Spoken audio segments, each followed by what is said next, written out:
ஒரு காட்டுப்பகுதியில இருக்கிற குளத்துக்கு பக்கத்துல ஒரு குரங்கும் ஆமையும் ரொம்ப நண்பர்களா இருந்துச்சுங்க. ஒரு நாள் குளத்துல குதிச்ச குரங்கு நீச்சல் அடிக்க முயற்சி செஞ்சுச்சு. எப்படி முயற்சி செஞ்சாலும் அதுக்கு சரியா நீச்சல் அடிக்க வரல.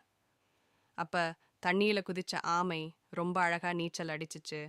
அதை பார்த்த குரங்குக்கு ரொம்ப பொறாம வந்துடுச்சு. அப்பதான் நீங்க மட்டும் எப்படி சுலபமா நீச்சல் அடிக்கிறீங்க? ஆமை யாரேன்னு கேட்டுச்சு குரங்கு. அதுக்கு ஆமை சொல்லுச்சு, என்னோட உடம்பு அப்படி இருக்கு.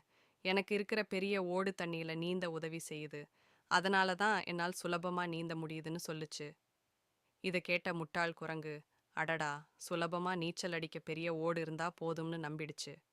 உடனே பக்கத்துல இருந்த இலவம் பஞ்சுகளை சேகரிச்சு தன்னோட முதுகுல பந்து போல கட்டிக்கிடுச்சு.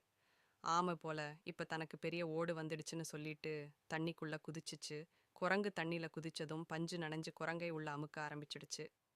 இத பார்த்த ஆமை தன்னோட நண்பர்களை கூப்பிட்டு குரங்கு கட்டி இருந்த பஞ்ச பிச்சி போட்டு குரங்க தண்ணியிலிருந்து காப்பாத்துச்சு. முட்டாள்தனமா நடந்துகிட்டதை நினைச்சு வெட்கப்பட்டுச்சு குரங்கு. Please like, share, and subscribe our channel, friends.